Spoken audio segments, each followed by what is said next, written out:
कुछ मालूम है? आप उस पटिया में हैं, इसके हस्बैंड टूट गए तो अपना वाइफ। मैं हाई स्कूल की मांग कर रही हूँ महोदय, आप क्यों गुस्सा होते हैं? नहीं है, एक एक तरह से कुछ नहीं जानती हो।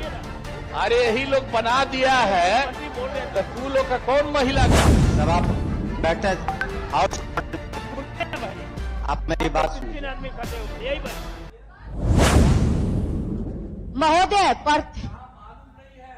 महोदय मैं पढ़ती नहीं तो ऐसे पढ़ के आ गए महोदय। मैं हाई स्कूल की बात कर रही हूँ महोदय।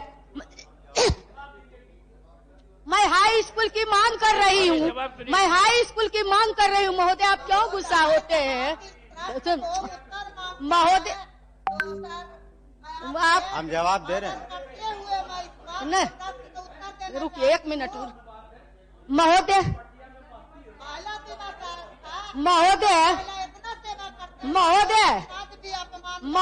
दो आदमी नहीं बोले ना, एक मिनट बचिए महोदय। अंतर्राष्ट्रीय काम किया गया हम लोग की सरकार में, कुछ मालूम है?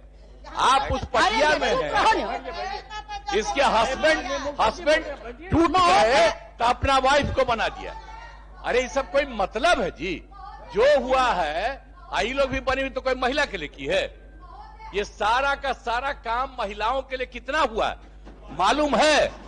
एक एक बात हमने बता दिया है। आप महिला को कोई दिक्कत नहीं है, एक एक तरह से कुछ नहीं जानती हो। अरे यही लोग बना दिया है तो तू लोग का कौन महिला का है? जब आप लोग नहीं हैं। आप लोग को जो कभी महिला के लिए किया नहीं, उन्हीं लोगों के पार्टी में है। आप ठीक जवाब दीजिए जी और सब जवाब दीजिए सबका। महोदय लोग भी जो महिलाएं हैं सबको बताना चाहिए कि कितना ज्यादा महिलाओं के लिए हो रहा है। सभापति महोदय, सभा बैठे आप मेरी बात सुनिए। सभा केवल उर्मिला जी बोल रहे हैं, आप लोग की बात नहीं है। सभापति महोदय, जो महिलाओं के शिक्षा के लिए माननीय मुख्यमंत्री जी ने जब से बागडोर संभाली है, आप ये समझिए कि 2003 में महिलाओं की साक्षरता करीब 34% थी।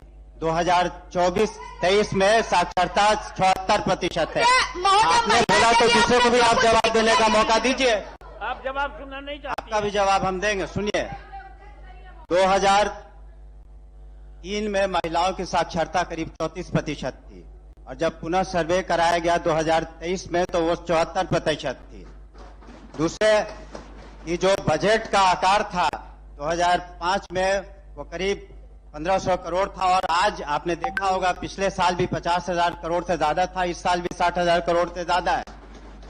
और आपको एक बात और बताना चाहेंगे आपके माध्यम से माननीय सभापति महोदय, कि जो साइकिल योजना, पोशाक योजना, कन्या उत्थान योजना, ये सारी मिड डे मील योजना इससे लागू हुए तो पूरे बिहार का परिदृश्य, मेरी बात सुनिए, पूरे बिहार का परिदृश्य बदल गया। आप जिस तरीके से लड़कियां, महिलाएं जाती हैं कॉलेजों में, आप देख लें कि किस तरीके से उन्हें उत्थान योजना इत्यादि।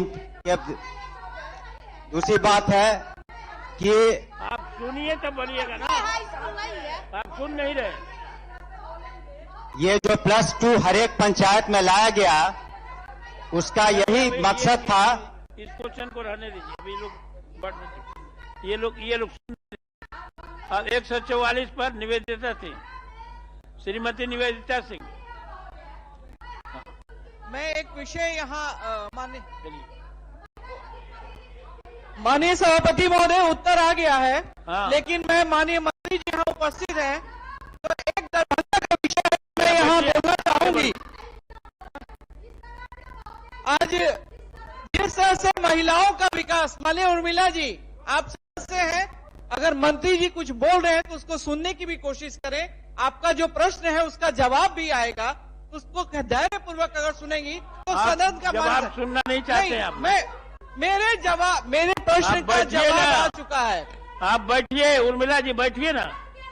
बैठिए बैठिए बैठिए। माननीय मंत्री जी, आप प्रश्न का जवाब नहीं चाहते। माननीय मंत्री जी, मैं प्रश्न का जवाब आपसे नहीं एक चाहते। आग्रह करना चाहती हूं कि दरभंगा में ईपीएफ कटौती से संबंधित प्रकरण है। शिक्षकों को नियमित ईपीएफ खाते में प्रति माह भुगतान नहीं किया जा रहा है, जिससे हजारों शिक्षकों के खाते में माह जुलाई और दिसंबर का पैसा जमा नहीं हुआ है। यह मामला 2024 का है। जिलों में डीपीओ स्थापना पैसा नहीं जमा करवा रहे हैं। मधुबनी जिले में वर्ष 2021 के सितंबर से दिसंबर तक 4 महीने की राशि कटने के बाद खाते में जमा नहीं की गई है। करोड़ों रुपए गबन का प्रकरण है। ऐसे ही विसंगतियां अन्य जिलों में भी है। माननीय मंत्री जी से मैं आग्रह करना चाहूंगी कि इसकी जांच करवा के इसमें हजारों शिक्षक एवं अब साक्षरता परीक्षा पास करने के बाद विशिष्ट शिक्षक बन चुके हैं, इस राशि को पीपीएफ खाते में या फिर जमा करके इस राशि का भुगतान जल्द करवाया जाए, इसका मैं आपसे आग्रह करती हूं माननीय मंत्री। माननीय सभापति महोदय, कुछ ऐसे मामले हैं जहां पर ये अभी लंबित है मामलों को, उनको हम समीक्षा करा करके जो माननीय सदस्य की चिंता है उसको हम जरूर दूर करेंगे। अभी कुछ नियुक्तियां भी प्रक्रियाधीन है, उसके बजट सेशन के बाद ये जो कमियां हैं उसको हम लोग निश्चित रूप से पूरा एक बात सुन बहुत बहुत लीजिए, धन्यवाद बैठिए। भुगतान कर देंगे। एक बात सुन लीजिए, इस सदन के उर्मिला जी, इस सदन नहीं, चलिए बैठिए ना, बैठिए, कुछ कहते हैं सुन लीजिए। सदन की परंपरा है और हम लोग इज्जत करते हैं कि सदन के नेता माननीय मुख्यमंत्री जब कोई बात करते हैं तो उस समय खड़ा होकर के नहीं करना चाहिए, बात को अच्छी तरह से सुनना चाहिए। अब इस तरह से मैं पहले से खड़े हैं, जब मुख्यमंत्री खड़े हो जाते हैं तो आप ही हो जाएगा। हम खड़ा होकर आपको बैठाने के तभी भी आप लोग नहीं बैठे, और इसीलिए कोई एक्शन होता है तो आप लोग कहते हैं कि ये एक्शन ले लिया गया। ये परंपरा को सभी के लिए है। जब सदन नेता बोलते हैं तो आपके लिए कुछ उपयोगी बात बोल रहे हैं, इसको हवा में मत उड़ाइए, और ये लागू रहेगा, ये आज से मैं बता देता हूं। चलिए, हाँ बोल रही, बोलिए।